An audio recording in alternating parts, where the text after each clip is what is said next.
একের পর এক 8-9টি ব্যাংক আত্মসাৎ করেছে এবং এখানে যে জনগণের টাকা, সেই জনগণের টাকা সে আত্মসাৎ করে তার বিভিন্ন কাজে সে লাগিয়েছে, বিদেশে পাচার দিয়েছে।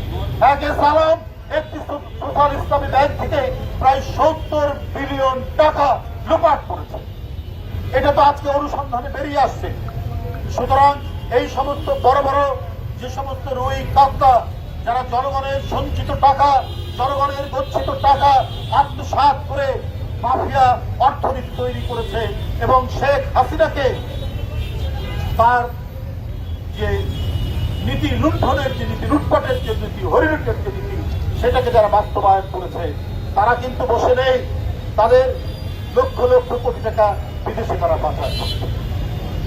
সেই টাকা দিয়ে তারা নানাভাবে নানা কায়দায় দেশের মধ্যে অস্থিতিশীলতা তৈরি করবে। আপনারা জানেন সজীব ওয়াজেদ জয় সিঙ্গাপুরে একটি লবিস্ট ফার্ম ভাড়া করেছে তাদের পক্ষে ওখানে করার জন্য। এগুলো কিন্তু খুব সাধারণ কথা নয়, এগুলো অত্যন্ত ইঙ্গিতবাহী। কারণ ওদের অনেক টাকা আছে। মার্কোস এবং তার স্ত্রী ইমেলদা মার্কোস ভয়ঙ্কর লুটপাট করেছিল ফিলিপাইনে গিয়ে, তারপরে সে পালিয়ে যায় হাওয়ায়। কিন্তু সেই টাকা পরবর্তীতে গণতান্ত্রিক সরকারের বিরুদ্ধে কাজে লাগিয়ে সে আবার দেশে ফিরে এসে নানাভাবে লবিং করে 4বার এমপি হয়েছে। তার ছেলে এখন আবার রাষ্ট্রপতি। কারণ ওই যে কালো টাকা পাচার করে, সেই কালো টাকা দিয়ে তারা আবার ফেরত আসার চেষ্টা করে। হাইতির পতিত স্বৈরাচার 91 সালে দেশ ছেড়ে পালিয়ে গিয়েছিল অ্যারিস্টে।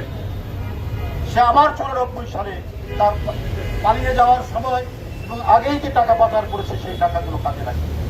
অতএব এদেশের জনগণ, গণতান্ত্রিক শক্তি এবং গণমাধ্যমের যারা এই আন্দোলনকে তাদের শ্রম দিয়ে, তাদের মেধা দিয়ে এবং তারা অনেকে জীবন দিয়েছে, সিলেটের সাংবাদিক নিজের জীবন দিয়ে আপনার যে গণতন্ত্রকে বিজয়ের পথে, গণতান্ত্রিক আন্দোলনকে বিজয়ের পথে নিয়ে গেছে, তাদের প্রত্যেকেরই আত্মদান বৃথা হয়ে যায়।